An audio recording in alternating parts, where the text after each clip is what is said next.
From CTV News, the final round with CTV's Brent Hanson. Good evening once again, and Happy New Year. We have some fresh young faces this evening. All students from Conestoga College, and they're all taking part in that college's broadcast journalism course. So let's meet them now. In this corner we have Greg Simpson. In this corner, Carrie Gilmour. Over here, Jelena, Jenko, and Matt Trushinski. Those are the guests. Now let's have a look at the first topic. Molson's has got the message from angry university officials and shut down a controversial marketing campaign. The photo contest campaign encouraged university students to take pictures of themselves partying on campus and then post them on Facebook. The winner of the contest would get a trip. The university says the contest promoted irresponsible drinking, but the beer company says these people are responsible adults of legal drinking age. What's the problem? You know, when I was going to college, I never acted like that. What is wrong with the people of your age? Greg, we'll let you start. I don't think there's anything wrong with the people of our age. Look at that. Look at that, what was going on television. Sounds like a normal Saturday night of anyone who's lived on campus. Like they said, 19 is the legal drinking age. You're a mature adult at that point. They're not promoting irresponsible drinking. They just want to promote their product. Is that, like, what better way to get their product out there? While I do agree with that, Carrie, I just think that, you know, even though they are responsible adults, I think that promoting people and like asking them to actually do crazy things to actually get themselves in this limelight or 15 minutes of fame. They're one-upping each other, right? You got college students that aren't just going and doing crazy things. They're trying to do the craziest thing. They're trying to make themselves most visible to Molson to try to win this prize, and that's where the problem lies. Like, they're going to get the drunkest. They're going to get want to get students when they're young to keep them drinking their product into their adult lifehood, right? Like into their adulthood. Exactly. So that's why you have all those contests like for hockey tickets or something like that. That's how you encourage people. Or all the hats that you get in like different 2-4s. So why not? Like everyone's going to be drinking anyway. At least maybe they can get something out of it. But it's just like at a university setting, I mean, at a school, promoting people to do You don't think that extreme students things. are drinking on campus? Oh, It's no, happening I do either agree, way. Carrie. Like, I so know whether that they're drinking. taking pictures of it or not. But I think it becomes...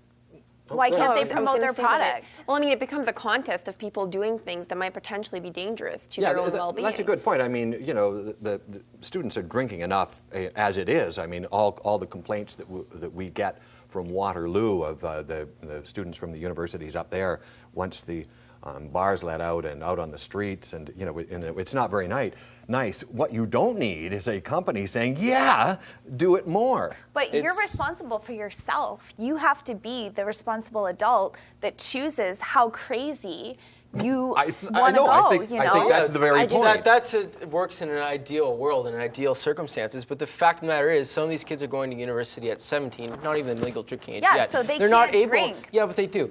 I mean, but that's not what Molson's promoting. They're just promoting when you drink our product. They're not telling you to and drink take pictures of you doing crazy things while you're drinking and getting drunk. I just think there needs to be some ethics, you know, when a company is doing their marketing. Ethics. Marketing doesn't involve ethics at all. It's about making more money. We have posters on the back of the stalls in the washrooms at school promoting drinking products. So you go to a bar, they have... But not promoting drinking excessively, Carrie. Not promoting drinking to the point that you do such crazy things that they deserve You don't need to be promoted but to do who says crazy that things? everyone Anyone that drinks down does something crazy? Who says that if you drink, you have to do something crazy? Like, well, that's but you're the judge. You're the judge, though. No, Molson's clearly the judge in this situation. Molson's one saying, we'll pick who gets the craziest and who gets the drunkest. They're not going to put a picture of me just holding up a can of beer, being all happy and acting. They're going to put it up, but you may not get chosen. Exactly. Well, you don't even know for sure the person who's in the picture that gets chosen one is like drunk and just plastered out of their mind. They just have a Canadian bottle. Yeah, you're saying you're the judge of your own behavior. The problem is that quite often they judge poorly, especially when you're spurred on by a company. Or the cops become the judge of your behavior. Well, there you go. That's a whole other kettle of fish. Let's move on to the next topic. This from the U.S., where a growing number of female college students are making thousands of dollars selling their eggs to infertile couples. It's a $38 million a year business. The best colleges have become hunting grounds for infertile couples looking for smart, attractive women to sell their eggs. The prices can range from $5,000 to $20,000. Of course, this raises some medical and a lot of ethical questions, but how would you feel about graduating with no student debt?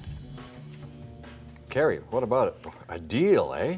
I don't think so, actually. I think that when you go into university, you know the debt that you're getting into. You know what you're getting into. And to sell an egg, I just think is not the right way to pay off that debt. I don't know I would feel comfortable with that. I just completely disagree with that, because I think that, I mean, personally, if I had that much debt, if I had, the choice to do that, I think that I might, because my body produces a lot of eggs, I think, as a woman. But you have a child that's half yours out there walking around, and you don't even know who they are, but you've made $5,000 off of it? I just think that really goes into the definition of what you feel is your child. Maybe it's $10,000 or even $20,000. Well, it's your DNA. It's your DNA. I can tell these two guys feel very strongly about this. I would sell my sperm for money if someone approached me with it. Hey, I'll just put that out there. But I just find that odd, though, because then what happens if you were walking by the one day and you're like, wow, that kid looks like he could be mine. Exactly. And wouldn't that make the world a better place? We probably get along pretty great. But you'd be out of debt, right? I'd not be out of debt. I think it speaks volumes for how much people are paying for education nowadays, that they're willing to sell parts of their body. It's like stripping to get through university or college. It speaks volumes. It's selling your body, selling a piece of your body. I find it interesting that they're looking for young, attractive women for this. Why not? If you're going to pay for it, you might as well get a better bang for your buck. You're not going to kidding me? Go to the pawn shop.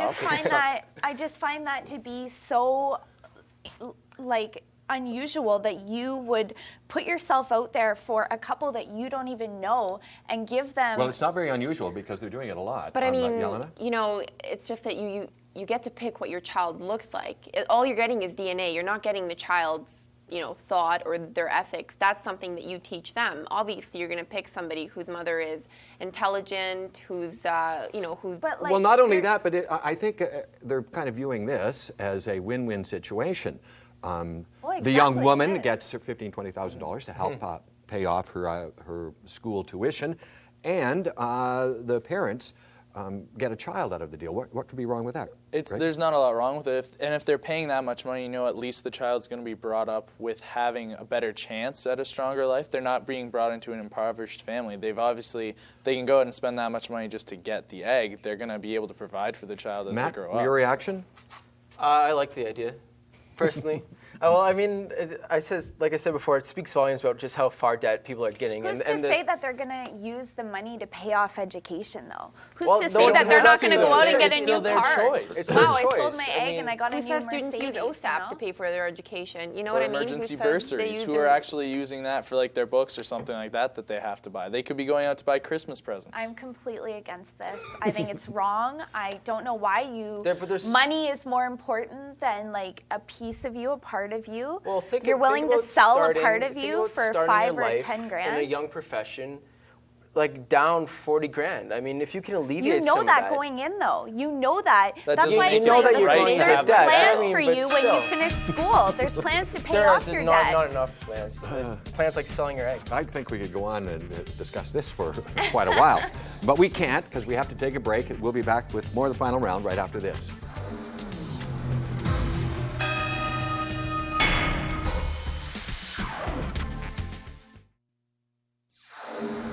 The final round from CTV News continues. Here again is CTV's Brent Hanson. Yes, well, welcome back. Let's move on to the next issue.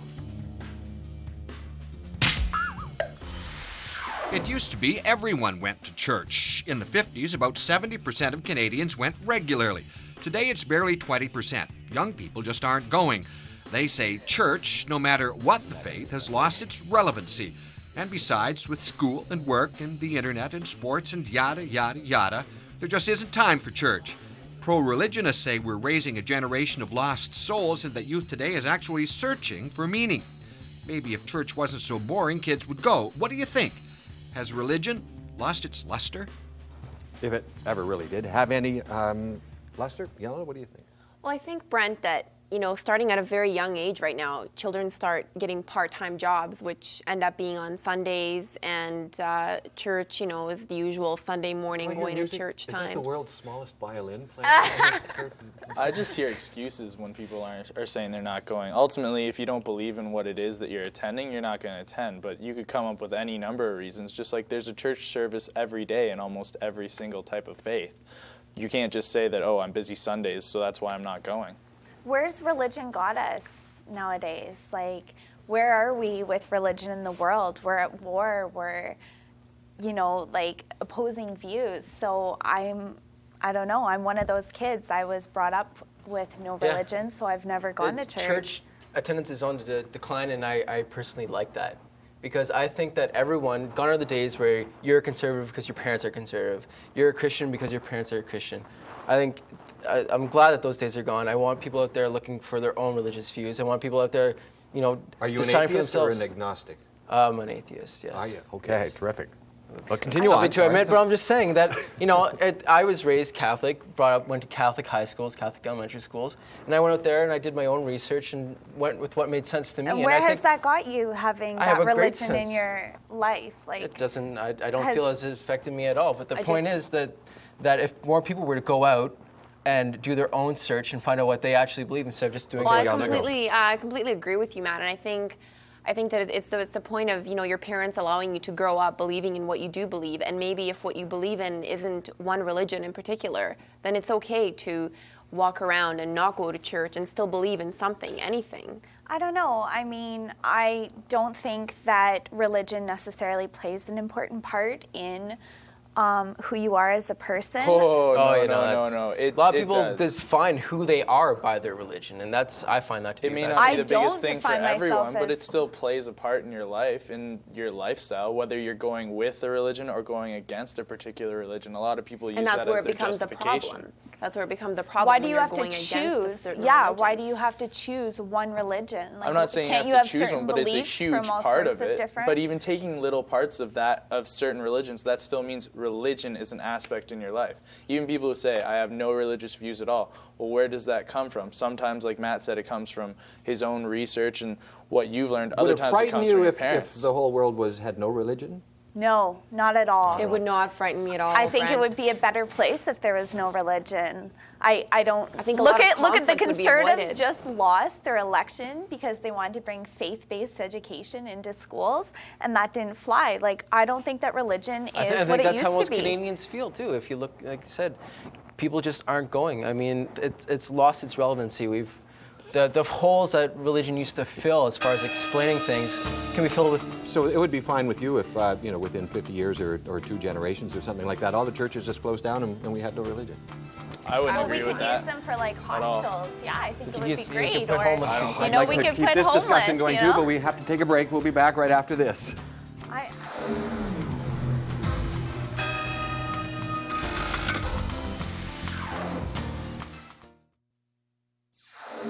From CTV News, the final round continues with CTV's Brent Hanson. Welcome back once again. Panel members are made up of students from Conestoga College, the broadcast journalism program there. Let me introduce you to them once again. In this corner we have Greg Simpson. Over here, Carrie Gilmour. And in this corner, Jelena, Jenko, and of course, Matt Trushinski. Those are the guests. Now, let's have a look at the next topic.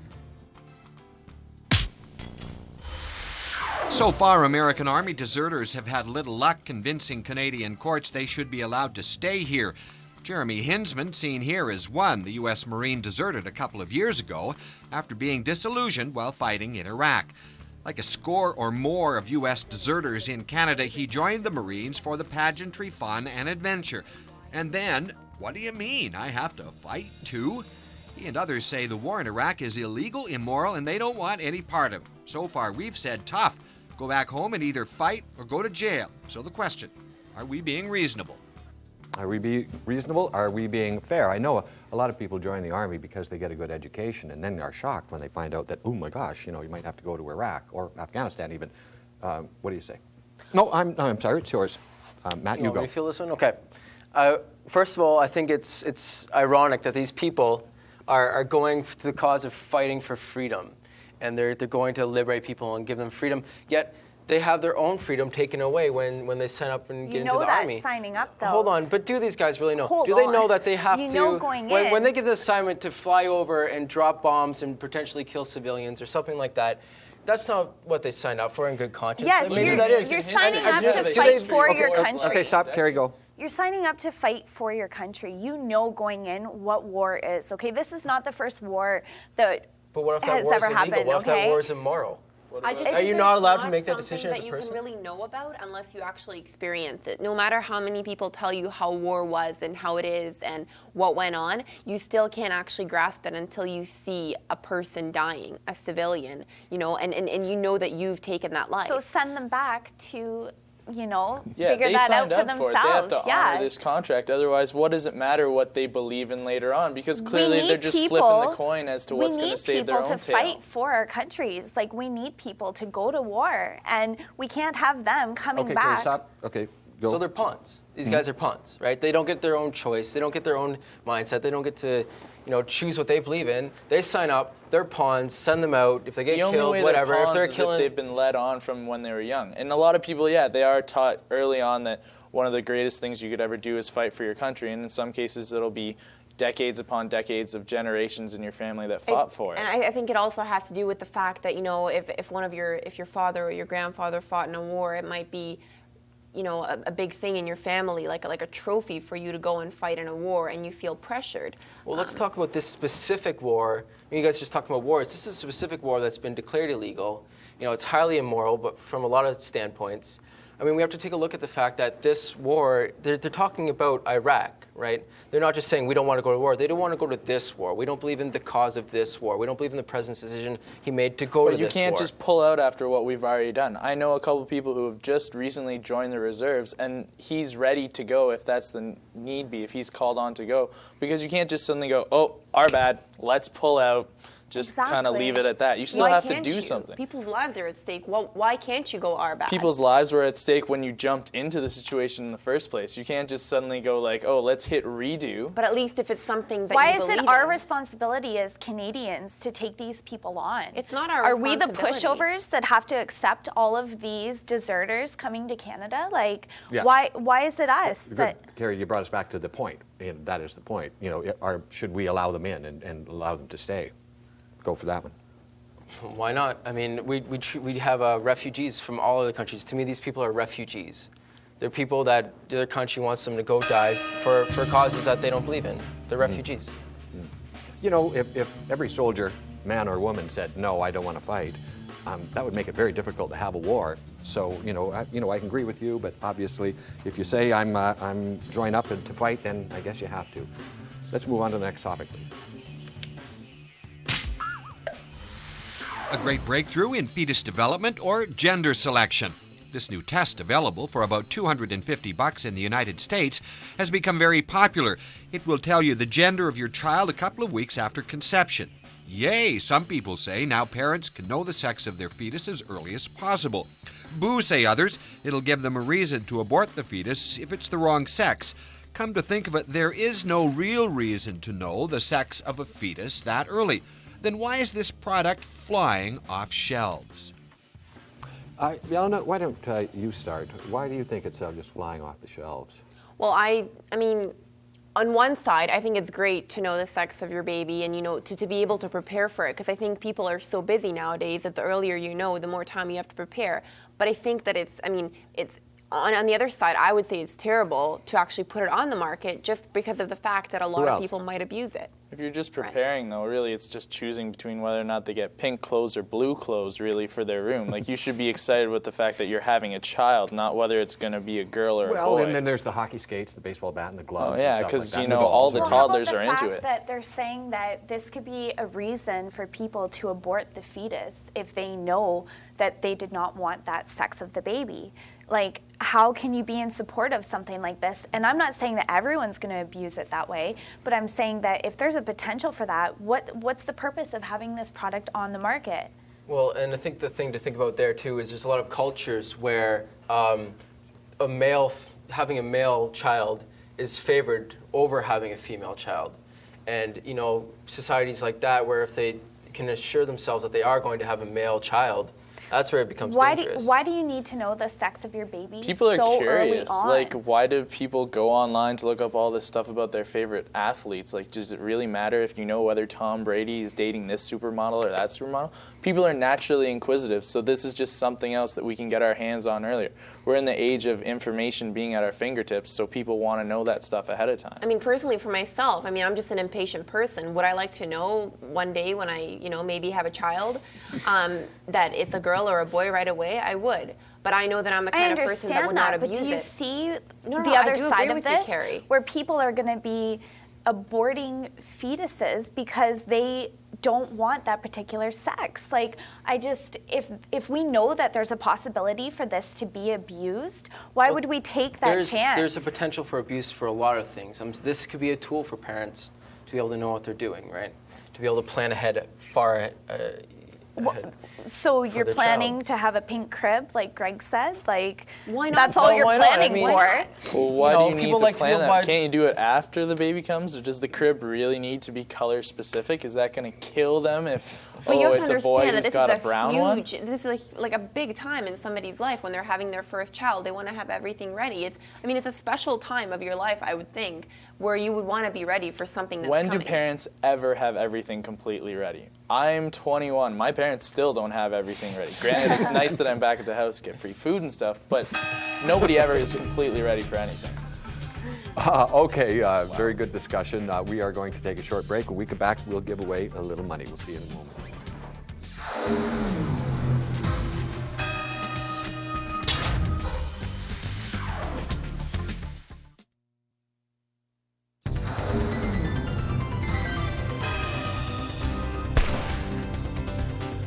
And of course, you'll all remember that this is where we give away a little money, so let's have a look at this. I'm 21. My parents still don't have everything ready. Granted, it's nice that I'm back at the house, get free food and stuff, but nobody ever is completely ready for anything. And right at the gong, your parents are going to be so happy with you. I know they're thrilled all the time. Okay, so who are you going to give the money to? Kids Ability in Waterloo. Terrific. Well, send them along a check. Okay, Greg, it comes back to you. Tell us a bit about yourself. Well, like I said, 21, living at home with my parents, but split my time between school at Conestoga, working at the Waterloo Rec Center as a head lifeguard, and Sports Show, a show on TV in Fergus on Tuesday nights. Terrific. Sounds like you're busy. All right, let us go over to Carrie Gilmour. I'm Carrie Gilmour, and again, I'm a student at Conestoga College, and I'm just looking forward to getting my ice skates on this winter and going down to City Hall. Terrific. It sounds like fun. I've been down there. It is fun. Okay, and Jelena, Jenko. Obviously my name is Jelena. I go to Conestoga for broadcast journalism. Hopefully you'll see a bit more of me on TV. And just looking forward to the holidays a little bit. Maybe I'll even take Brent's job, who knows, eh? You never know. We'll be looking forward to that. And Matthew Trushinski. Yeah, I'm a 22-year-old student at Conestoga College for broadcast journalism. I've got some background at the University of Guelph in English, but decided that wasn't for me and decided to go into journalism, and I've been loving it so far. So, reading the newspaper every day, watching the news every day. It's a great future. It's a lot of fun. Thanks. Thanks a lot for taking part. You did a great job. Thanks for watching out there. We are back next week. We'll see you then.